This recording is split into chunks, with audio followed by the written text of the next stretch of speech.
noches, hermanos, amigos, todos. Vayamos por favor a nuestras Biblias a Primera de Corintios, capítulo 11. Vamos a leer desde el versículo número 23 hasta el versículo número 26. Primera de Corintios, capítulo 11, desde el versículo 23 hasta el versículo número 26.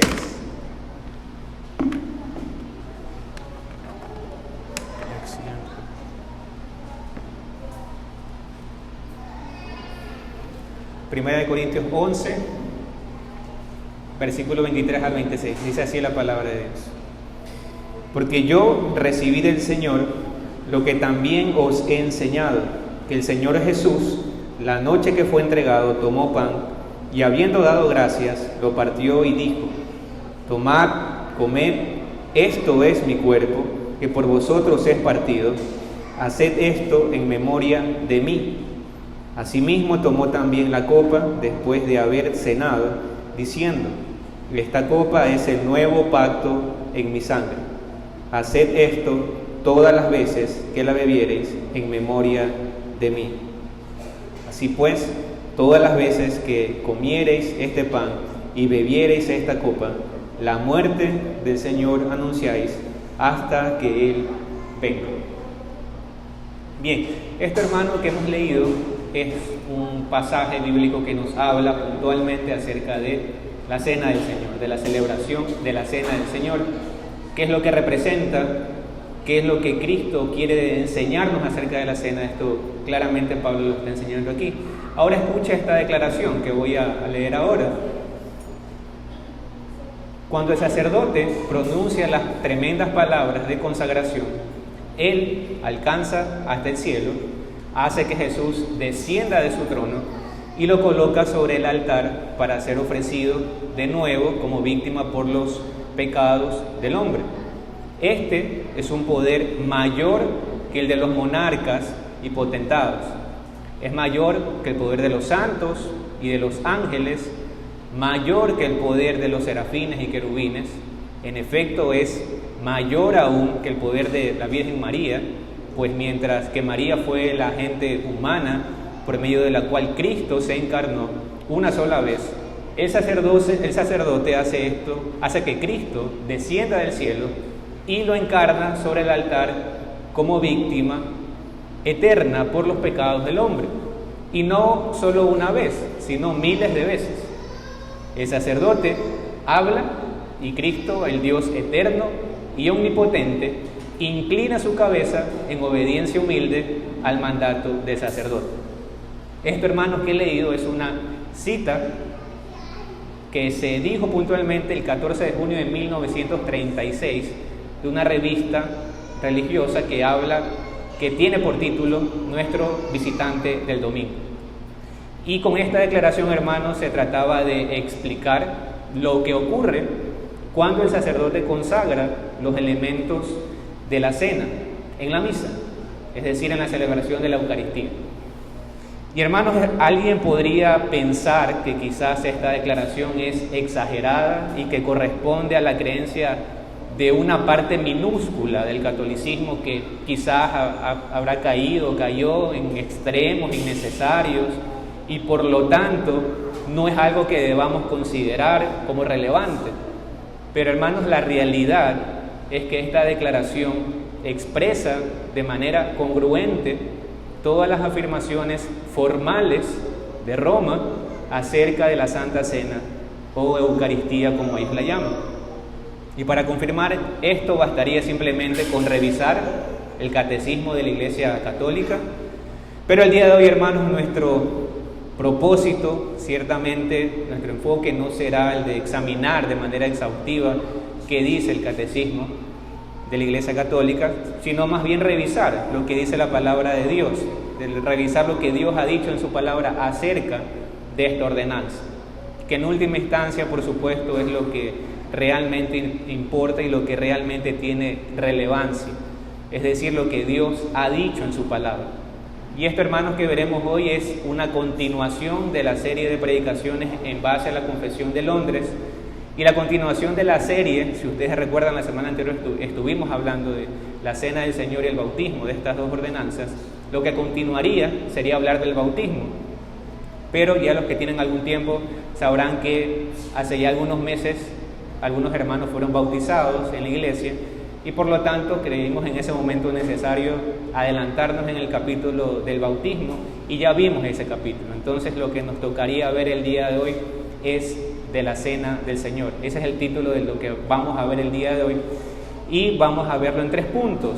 El primero es su institución y naturaleza, el segundo es la celebración y los elementos de la cena y el tercer punto, la recepción y sus implicaciones, para finalmente ver unas conclusiones y aplicaciones. Pero antes de continuar con los puntos, oremos para que el Señor nos pueda guiar. Amado Señor, te rogamos en esta hora, Padre, que seas tú ayudándonos. Permite, Señor, que podamos seguir disfrutando como hasta ahora de tu presencia en medio nuestro. Padre, guíanos, guíame en conjunto con todos mis hermanos para poder disfrutarte en tu palabra y poder ver a Cristo, Señor, a nuestro amado Salvador. Padre, te pedimos estas cosas en el nombre de Cristo Jesús. Amén. Bien, hermanos, como primer punto entonces veamos su institución y naturaleza de la cena. Y hablemos primero de la institución. La Santa Cena, hermanos, es una ordenanza, como lo vimos la semana anterior, que debe ser observada de forma regular en las iglesias del Señor. Y esto, hermanos, ciertamente tiene un propósito y es el de recordarnos el sacrificio y la muerte de Jesucristo.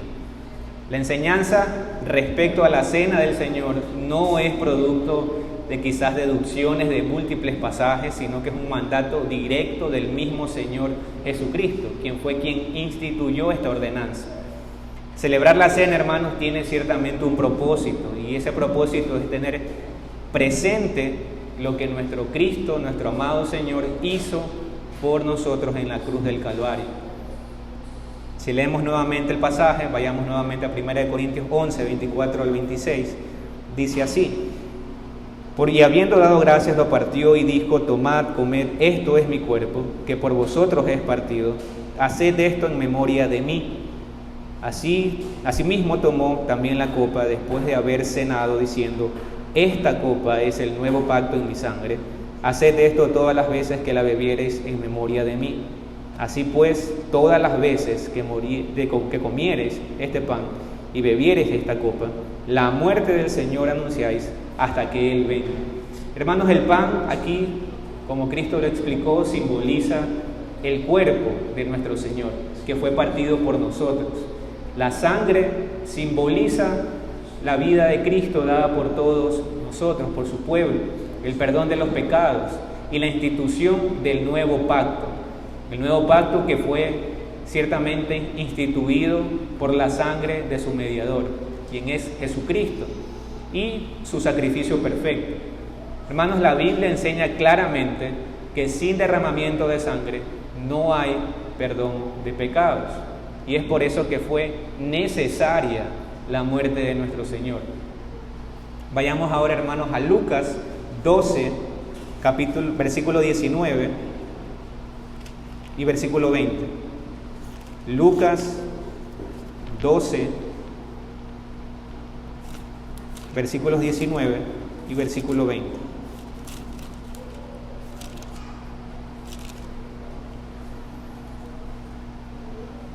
Y diré a mi alma,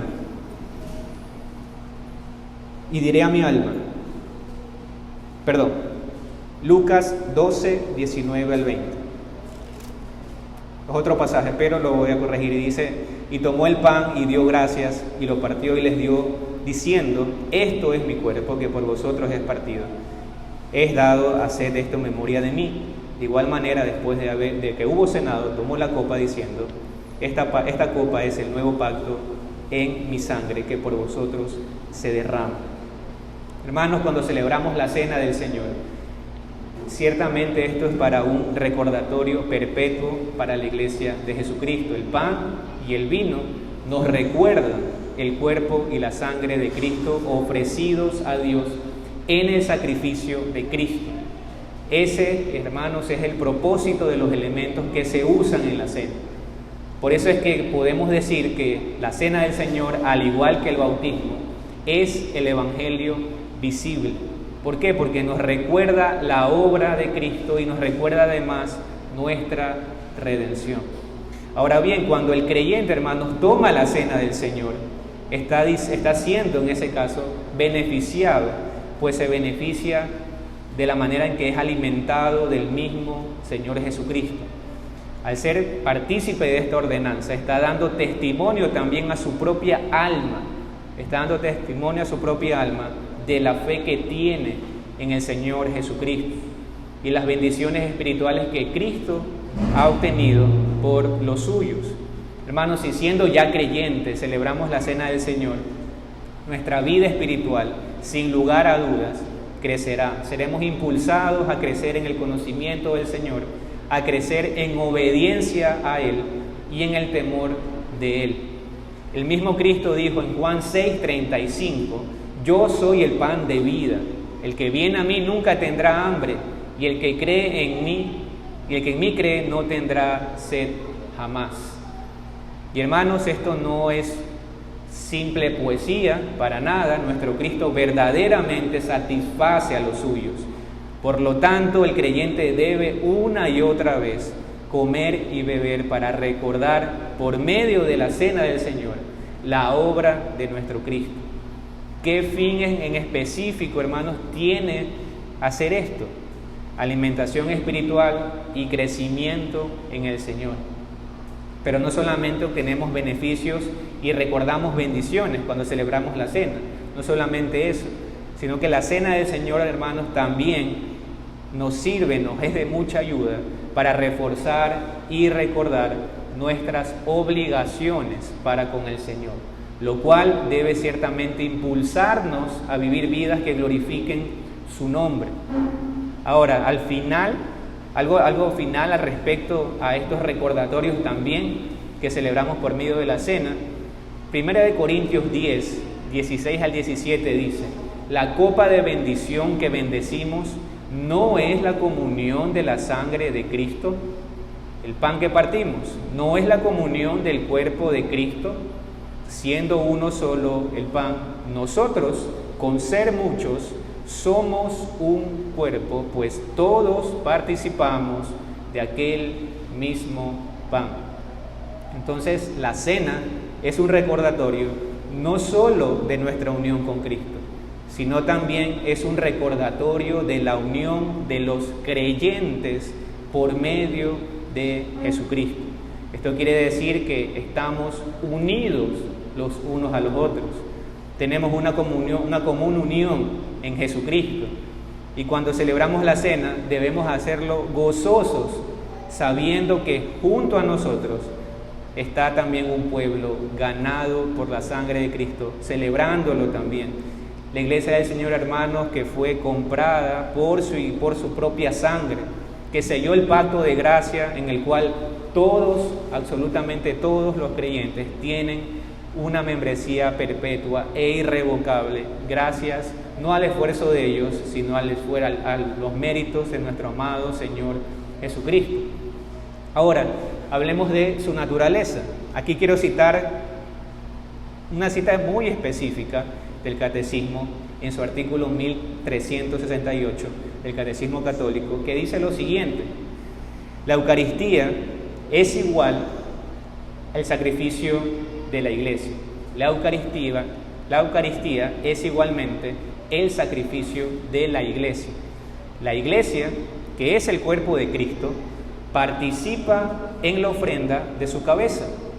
Con él, ella se ofrece totalmente. Se une a su intercesión ante el Padre por todos los hombres.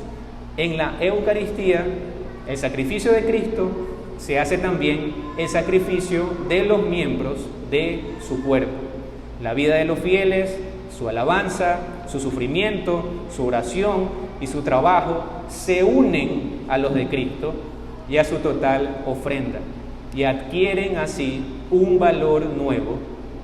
El sacrificio de Cristo presente sobre el altar da a todas las generaciones de cristianos la posibilidad de unirse a su ofrenda. Hermanos, ¿qué logró el sacrificio de Cristo? Ciertamente redimir a su pueblo, salvar a su pueblo. ¿Qué más? El perdón de pecados y muchos más beneficios espirituales. La justificación nos ha dado el título de ser llamados hijos de Dios, la regeneración, todo eso logró el sacrificio de Cristo. El sacrificio de Cristo, hermanos, en este sentido es un sacrificio único e irrepetible. Y esta declaración oficial que hemos mencionado ahora es bastante desconcertante, pues incluye a los hombres en el sacrificio perfecto del Hijo de Dios. Ellos claramente están diciendo, la iglesia es el cuerpo de Cristo, que es el cuerpo de Cristo, participa en la ofrenda de su cabeza. Claramente se están incluyendo. Cuando afirmamos esto, entonces estamos invalidando lo glorioso del sacrificio de Cristo. Y ciertamente le estamos robando la gloria y la honra que solamente Cristo merece, porque Él fue quien dio su vida. Entonces, hermanos, en esta ordenanza, Cristo no es ofrecido al Padre, como lo afirma la Iglesia de Roma.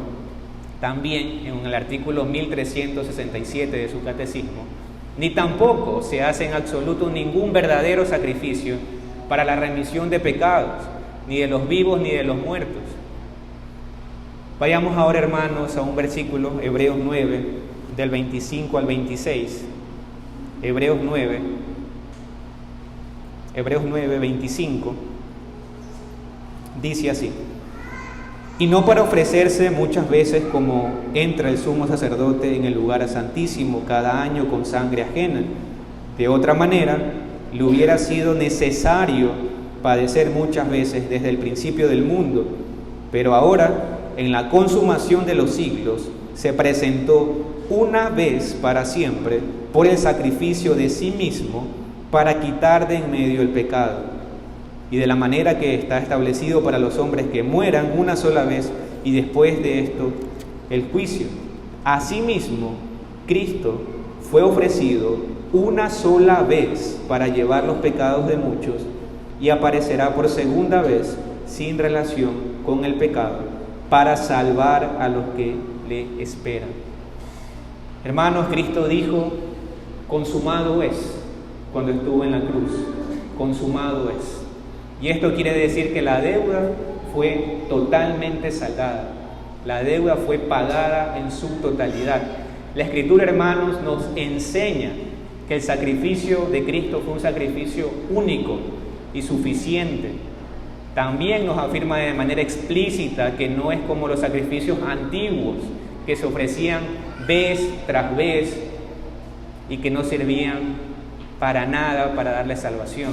Cristo ciertamente fue ofrecido una sola vez para siempre y de esta manera Él pudo perdonarnos todos nuestros pecados por su sacrificio perfecto. Y ya que hemos aclarado lo que no es la cena, también podemos señalar la verdad de esta ordenanza, que claramente es enseñada en las Escrituras. Por ejemplo, vayamos a Lucas 22, 19. Lucas 22, 19. Ese era el pasaje de hace un momento, Lucas 22, 19. Dice así: y tomó el pan y dio gracias y lo partió y les dio diciendo: esto es mi cuerpo que por vosotros es dado, haced esto en memoria de mí. Entonces, preguntemos, hermanos, ¿qué es la cena? Es un memorial de aquel único sacrificio de Cristo en la cruz. ¿Qué es la cena? Es un memorial del sacrificio del Señor Jesucristo en la cruz, hecho una sola vez para siempre, según el versículo que leímos en Hebreos. La cena del Señor es una ordenanza que se hace en memoria del Señor. No se trata para nada de repeticiones, no se trata para nada de nuevos sacrificios para remisión de pecados, Se trata de recordar la obra del Señor Jesucristo. El beneficio que tenemos por medio de la cena del Señor viene de la manera en que los memoriales pueden ayudarnos, es decir, fortaleciendo nuestra mente, fortaleciendo nuestros pensamientos en el sentido de recordar lo que Cristo hizo, y principalmente nuestro espíritu también, pues fortalece nuestra fe al recordarnos la obra de Jesucristo por su pueblo cada vez que celebramos la cena del Señor. Entonces, partiendo de esta base de que la cena es un memorial, es necesario también señalar que la cena es una ofrenda espiritual, de toda la alabanza posible a Dios. Con esto, ¿qué queremos decir? Bueno, queremos decir que la cena del Señor es un acto de adoración. Dios ciertamente es alabado, Dios es adorado pública y formalmente en cada celebración de la Santa Cena. En este sentido es un acto de adoración.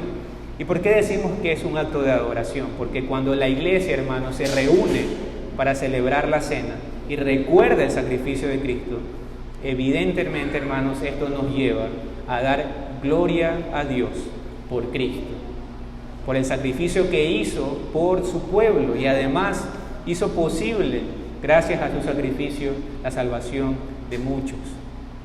Por tanto, cualquier sacrificio adicional que pretenda usurpar el lugar del único sacrificio es sumamente despreciable y debe ser condenado por la iglesia. ¿Por qué? Porque atenta contra el verdadero y único sacrificio eficaz, que es el de Cristo. Y en el segundo punto, hermanos, hablemos de la celebración y los elementos de la cena. Hablemos primero de la celebración. Vayamos a Marcos 14, 22. Marcos 14, 22.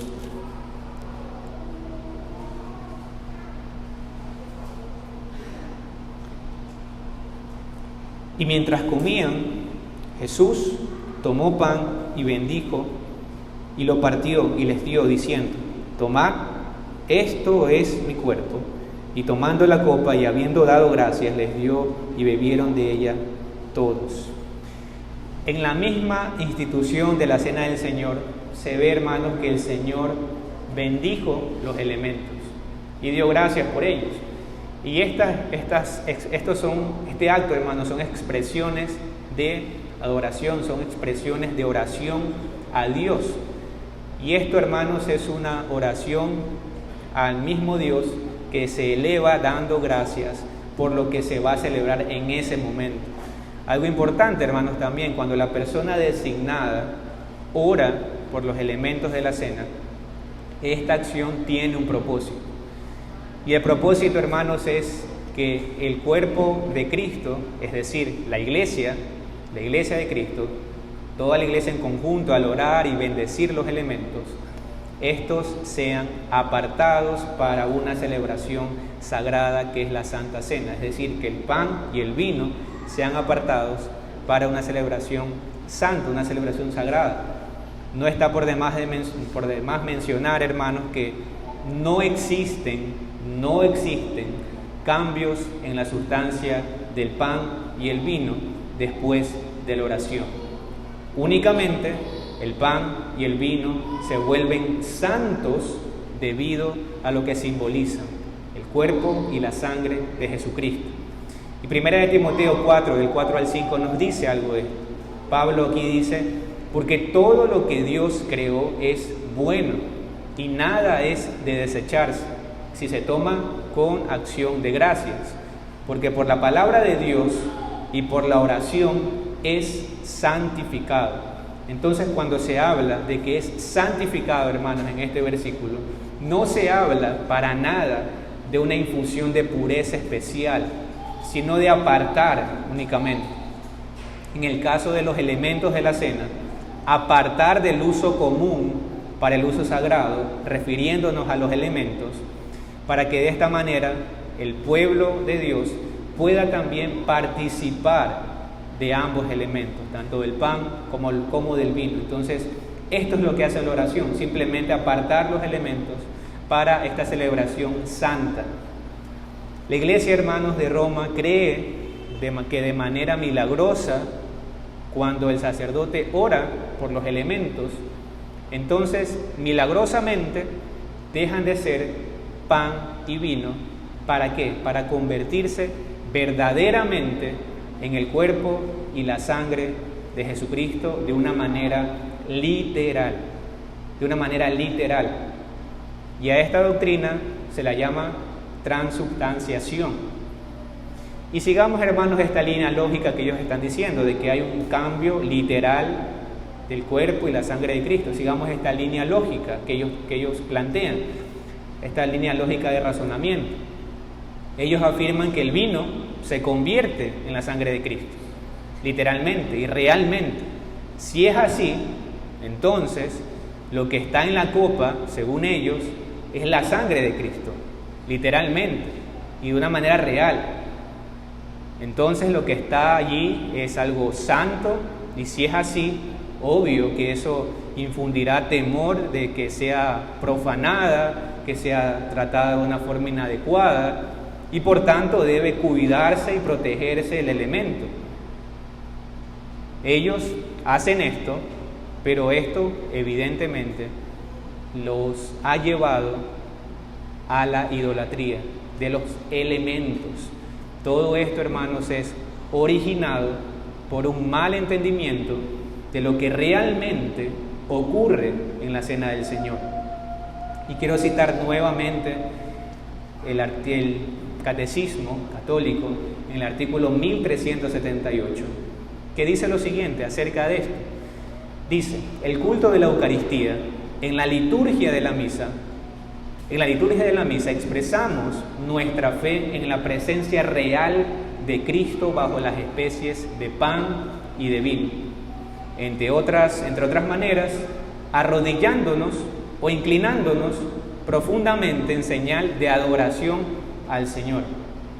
La Iglesia Católica ha dado y continúa dando este culto de adoración que se debe al sacramento de la Eucaristía, no solamente durante la misa, sino también fuera de su celebración, conservando con el mayor cuidado las hostias consagradas, presentándolas a los fieles para que las veneren con solemnidad, llevándolas en procesión en medio de la alegría del pueblo. Fin de la cita.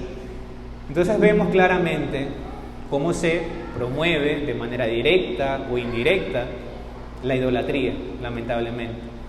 Pues se incita al pueblo a honrar a los elementos como a Dios mismo, cuando claramente las Escrituras nos hablan de no inclinarnos a nada, ni a ninguna representación de lo que hay en el cielo, ni en la tierra, ni debajo de la tierra, ni tampoco rendir cualquier tipo de adoración o reverencia, en este caso al pan o el vino.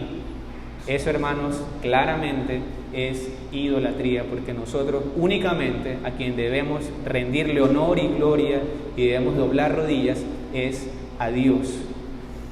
Entonces, hermanos, los elementos de la cena, los elementos de la cena comunican de alguna manera la presencia de Cristo, o en qué sentido podemos decir que está presente el Señor Jesucristo. Lo primero que debemos decir, hermanos, es que el pan y el vino para nada se transforman milagrosamente en el cuerpo y la sangre de Cristo. Sin embargo, sí hay una manera, sí hay una verdadera presencia de Cristo en la cena. Él está verdaderamente presente, pero de manera espiritual. Él está verdaderamente presente, pero de manera espiritual. Decir esto para nada niega que la cena sea un memorial. Para nada niega que en su celebración no ocurre ningún acto sobrenatural de transubstanciación. Juan Calvino, opinando acerca de la cena, dijo lo siguiente: al mostrar el símbolo se muestra la cosa misma, porque a menos que un hombre quiera llamar a Dios mentiroso, nunca se atrevería a afirmar que Él divulga un símbolo vacío, y la divinidad debe por todos los medios mantener su precepto, cuando quiera que vean símbolos decretados por el Señor, para pensar y estar persuadidos que la verdad de la cosa denotada está ciertamente presente allí.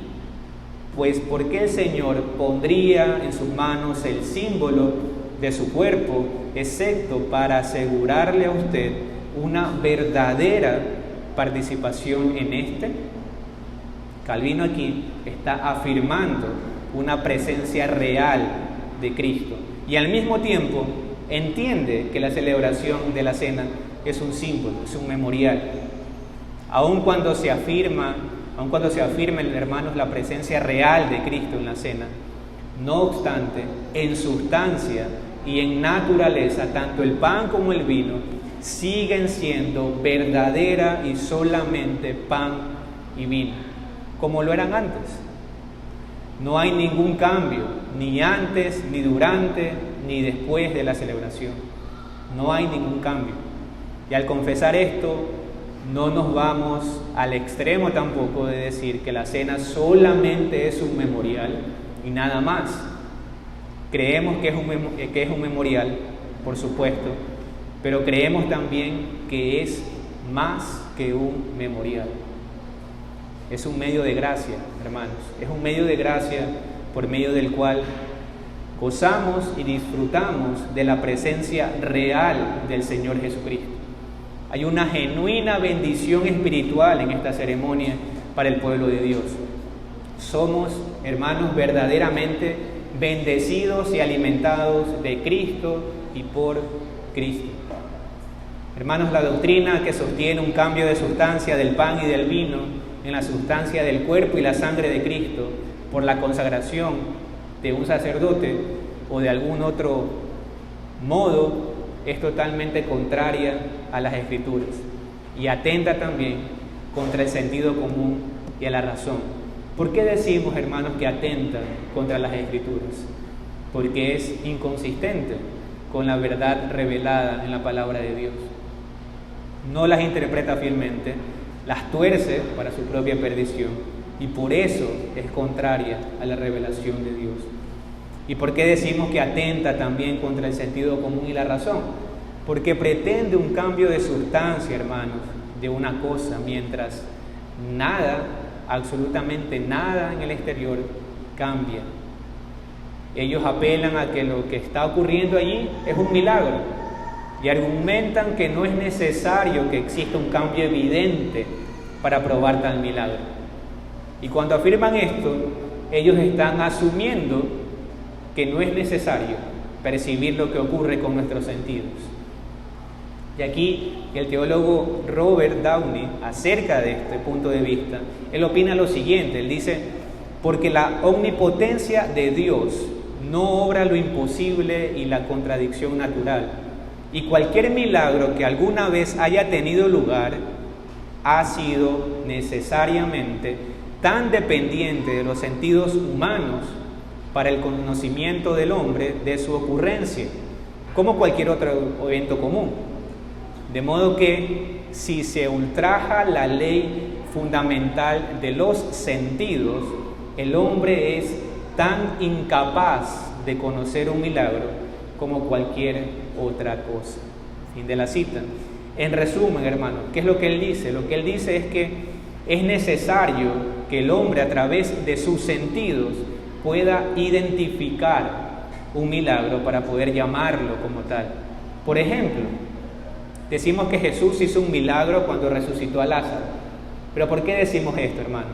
Porque muchos vieron a aquel que había muerto levantarse, lo vieron. Aquel que ya estaba oliendo mal, quizás por su estado de descomposición, se levantó de los muertos. Jesús lo resucitó. Ellos usaron sus sentidos, en este caso usaron su vista, lo vieron, para poder entonces identificar que Cristo hizo verdaderamente un milagro. Entonces, a eso es lo que apunta el teólogo, a que es necesario poder identificarlo para poder llamarlo como tal, en este caso milagro. Ahora vayamos al tercer punto, que es en cuanto a la recepción y sus implicaciones.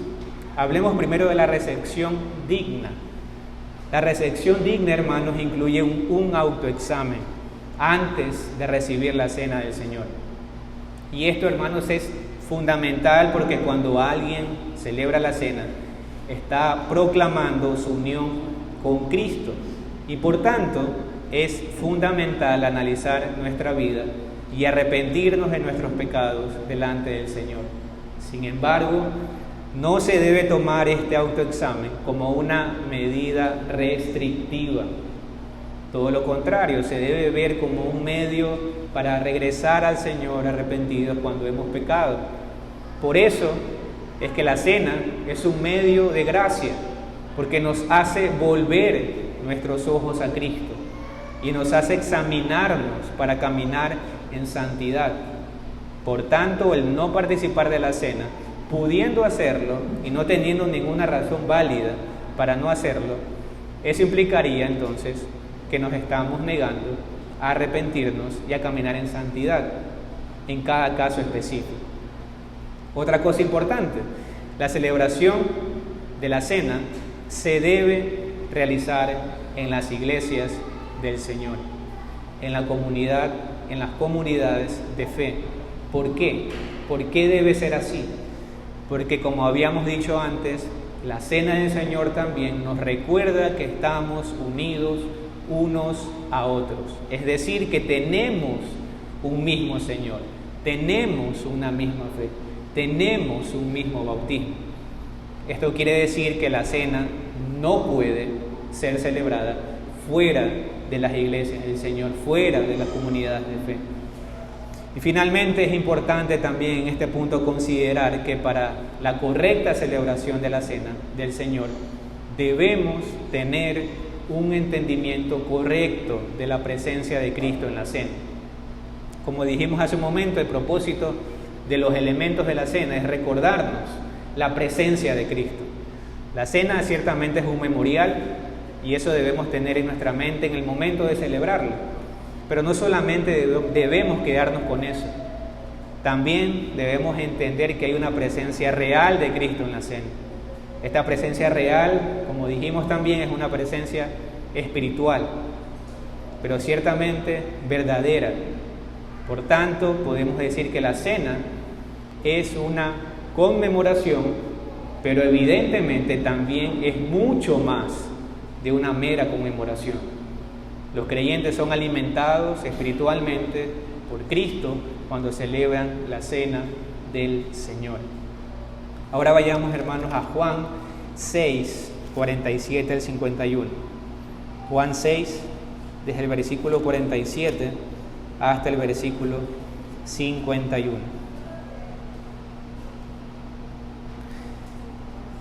De cierto os digo, el que cree en mí tiene vida eterna. Yo soy el pan de vida. Vuestros padres comieron el maná en el desierto y murieron. Este es el pan que desciende del cielo, para que el que de él coma no muera. Yo soy el pan vivo que descendió del cielo. Si alguno comiere de este pan, vivirá para siempre. Y el pan que yo daré es mi carne, la cual yo daré por la vida del mundo. Comer y alimentarnos de Cristo es apropiarnos por la fe de su persona y de la obra que hizo por su pueblo. Creer que las bendiciones que Él ganó son mías por la fe. Y esto nada, hermanos, tiene que ver con la creencia de la Iglesia de Roma de comernos literalmente a Cristo. No tiene nada que ver con esta parte, entendiendo que el pan se convierte verdaderamente en el cuerpo de Cristo. No tiene nada que ver con esto. Ahora hablemos de la recepción indigna. Y pregunta aquí, ¿hay personas quizás que no deben participar de la cena? Y la respuesta a esto es sí. Hay personas que no pueden participar de la cena.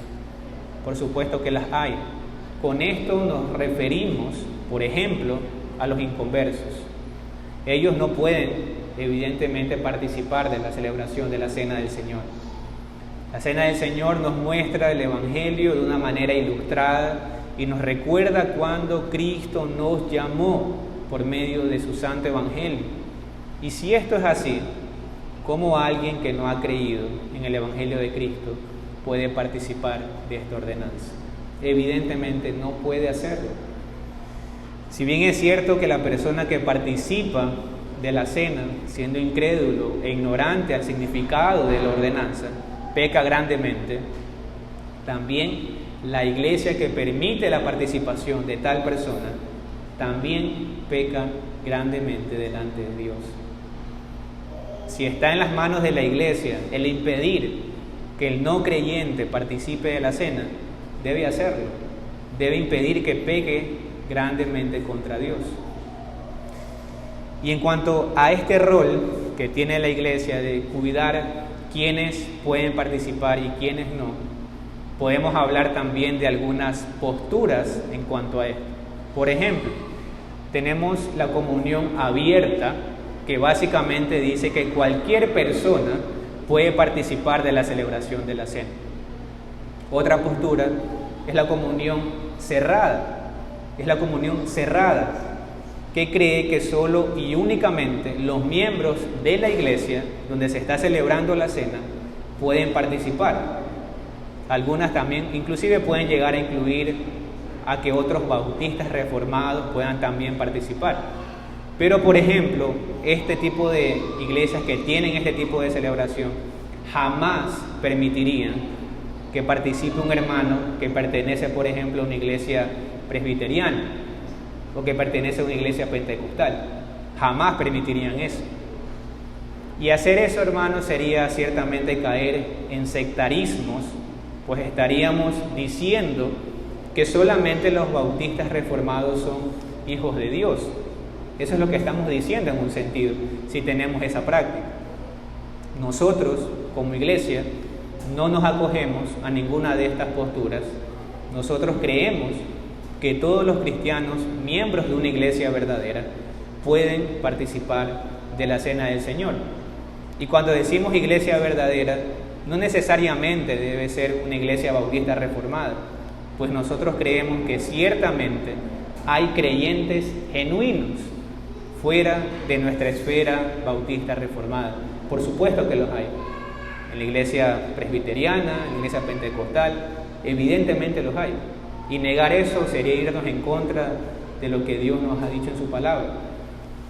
Y hermanos, un creyente puede entonces participar de manera indigna de la Cena del Señor, siguiendo con el tema de la participación indigna. ¿Puede un creyente participar de manera indigna de la Cena del Señor? Y sí puede hacerlo. Puede hacerlo y lo hace cuando no lleva a cabo un autoexamen reflexionando de su necesidad de arrepentimiento. Lo hace también cuando no entiende de manera correcta la presencia real del Señor Jesucristo en la cena. O aun cuando lo sabe, lo tiene en poco y no le da la importancia debida. Allí, entonces, ciertamente hay una participación indigna en la cena del Señor. Ahora veamos unas conclusiones de lo que hemos visto. Primero, debemos decir que la Cena del Señor fue instituida por el mismo Señor Jesucristo y debe ser celebrada en las iglesias del Señor hasta el fin del mundo. La cena tiene el propósito de ser alimento espiritual para el alma de los creyentes. Tiene el propósito de recordarles las bendiciones espirituales que Cristo ganó por ellos. Y además tiene el propósito de recordarles sus compromisos santos para con Dios y los compromisos adquiridos con el pueblo de Dios, producto de nuestra unión con el Señor Jesucristo.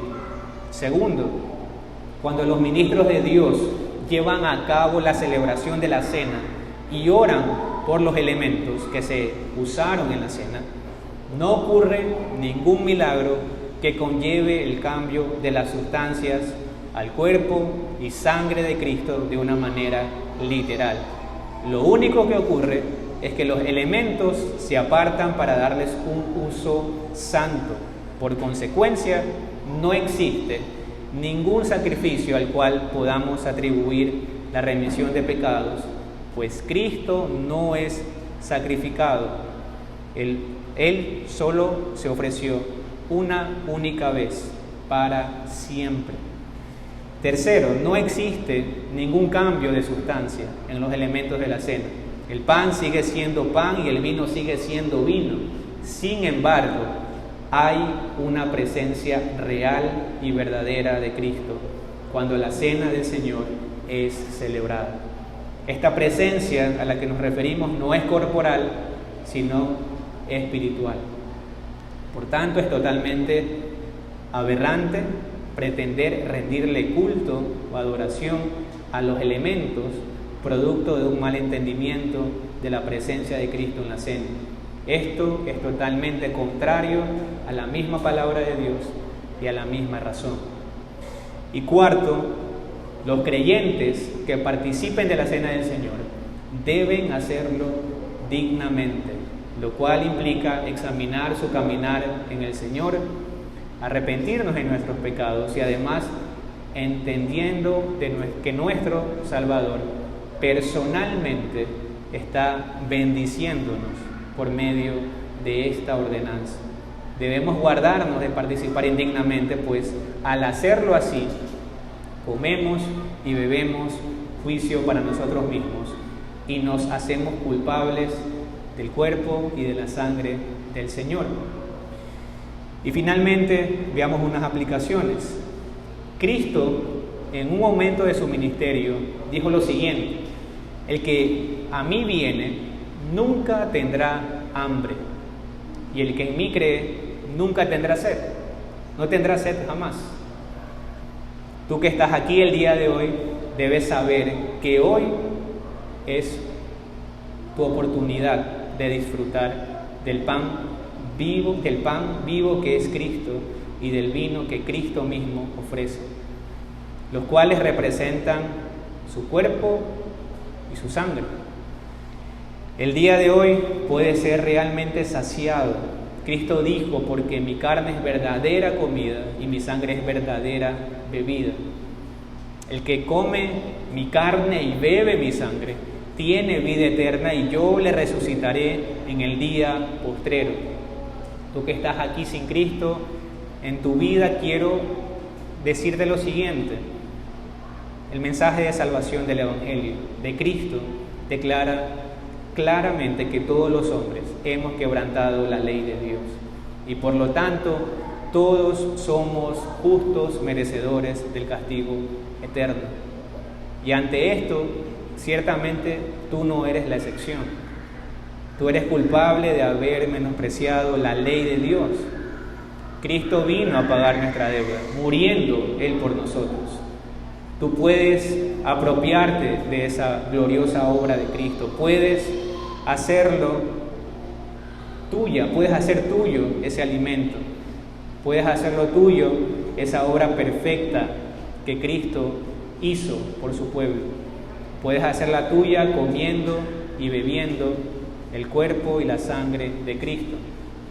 Pero no te confundas, no te estoy diciendo que participes de la cena del Señor, que participando puedas alcanzar la salvación. Ese no es el punto en realidad. Lo que realmente quiero es apuntar a lo que verdaderamente significa el comer y el beber la sangre de Cristo. Nuestro Señor dijo en Juan 6:35: yo soy el pan de vida. El que a mí viene nunca tendrá hambre y el que cree en mí no tendrá sed jamás. Esto quiere decir que para apropiarte de esa obra de salvación de Cristo, debes venir a Él, debes venir a Cristo en arrepentimiento y debes depositar tu fe en Él. Esto ciertamente nada tiene que ver con participación de la cena en tu caso, pues ninguna obra puede salvarte. Esto solamente es posible por la fe en el Hijo de Dios y viniendo a Él. No debes dudar en ser recibido, para nada. Pues Cristo mismo declaró y aseguró lo siguiente. Él dijo: el que a mí viene, no lo echo fuera. Así que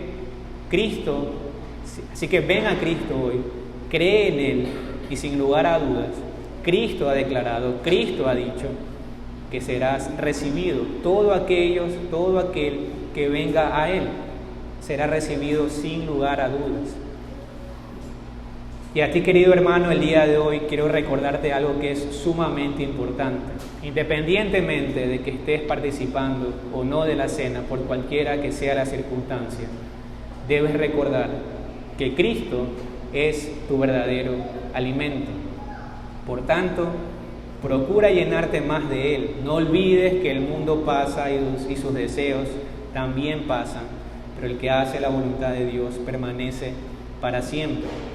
No olvides también que cualquiera que se hace amigo del mundo se constituye en enemigo de Dios. Con esto te quiero decir que no pretendamos llenarnos con las cosas del mundo. No pretendas llenarte, por ejemplo, con realización personal fuera de Dios, con el dinero, una persona que te ame, un buen trabajo, una carrera, etc. Nada de esto en sí mismo es malo, en realidad. Tú y yo lo hacemos malo cuando lo ponemos en el centro de nuestra vida. En ese mismo momento estamos levantando un ídolo al cual ciertamente es necesario derribarlo si queremos caminar en obediencia y santidad delante de nuestro Dios. Roguemos a Dios que nos ayude a llenarnos más de su Santo Espíritu y esforcémonos también en esta tarea. Busquemos primeramente el reino de Dios y su justicia. Y recordemos también que nuestro Dios es un Dios omnipresente. Por tanto, Él está presente en cada lugar del universo. No es posible ocultarnos de Él. No podemos ocultarnos de Dios. Entendiendo esto, roguemos a Dios que nos ayude a vivir vidas santas en todo momento, para vivir de manera agradable a sus ojos, pues en todo momento estamos delante de Él, dando testimonio, hermanos, de nuestra fe con nuestra vida, con nuestro testimonio también. Y también entendiendo que Dios está en todo lugar, recuerda también que hay un lugar en específico en el cual Dios ha prometido su presencia especial. Y ese lugar es la iglesia local. Ese lugar es la iglesia local. Así que por tanto, mi hermano, anhela con todo tu corazón estar en este lugar. Anhelemos eso.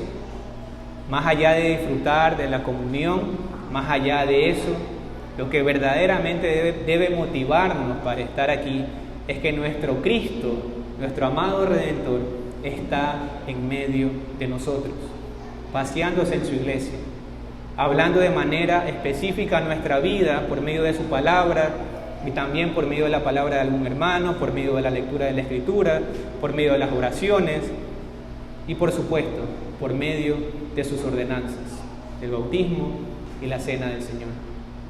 Y finalmente quiero cerrar con una exhortación del apóstol Pedro en 1 de Pedro 1, 13 al 21. El apóstol Pedro dice lo siguiente: por tanto, ceñid los lomos de vuestro entendimiento, sed sobrios y esperad por completo en la gracia que se os traerá cuando Cristo sea manifestado. Como hijos obedientes, no os conforméis a los deseos que antes teníais estando en vuestra ignorancia, sino como aquel que os llamó es santo, sed también vosotros santos en toda vuestra manera de vivir, porque escrito está: sed santos porque yo soy santo.